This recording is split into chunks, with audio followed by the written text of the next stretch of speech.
سایگه ها خیر حال ناحیه عضله دلتوید ما گپ میزنیم. عضله که ما زرق عضلی میکنیم یا IM در ناحیه دلتوید هست. ناحیه دلتوید چطور پیدا میکنیم بسیار مهم است. قبل از ما که درس بتم شما باید این را بفهمید.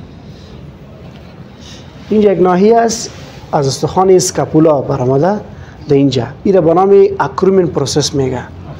از اکرومین پروسس 4 سانتی متر پایینتر یا 2 انگشتر پایینتر شما زرق عضلی میتونید انجام بدید. صحیح؟ زرق عضلی بسیار با آسانی. مثلا این اکرومین پروسس است. این اکرومین پروسس پیدا کردین وقت پیدا کردین 2 انگشتر پایینترش یا 4 سانتی متر شما میتونید زرق عضلی انجام بدید. بس کنال خب این مثلا این دست است. این چیز عضله دلتوید گفته میشه. اکرومین پروسس پیدا کردی اینی سهار. صحیح کنین اینی اکرومین پروسس است. اینه که پیدا کردین باز چی میکنین مستقیما این هم به 90 درجه میشه.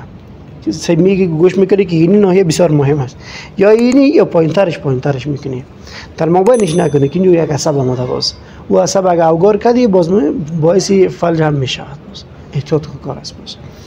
پس این به 90 درجه میگیریم مستقیما دلتوید که پیدا کردی 2 اکرومین پروسس پیدا کردی از اکرومین پروسس پایینترش باز 2 انگشتر 4 سانتی متر پایینترش مستقیما باز اینجا میزنی 90 درجه. اول کش میکنی کدام خون خنا بیا که خون نامد باز چی میکنی مستقیم زرق میکنی برش خون که آمد چی مونه در رگ است به خاطر باز پس میکشیش باش کار نداشته باش در رگ زرق کنی. مثلا کدام پیشکاری بر داده شده که او را در عضله زرق کو او تو چیز که زرق کردی اونجا در رگ خورد باز مستقیما اگه او را در رگ بزنی مستقیما باز مشکلات زیاد دیگه پیدا میکنه. بس مثلا به احتیاط بکنی که چی شود خون کش اگه باز بیرون کنیم پیشکاری نکنیم باز مشکل پیدا نمیکنه. به بیرون که هیچ مشکل پیدا نمیکنه چون تانوس زرق نکردی تو. این بسیار مهم است. صحیح است خلاص.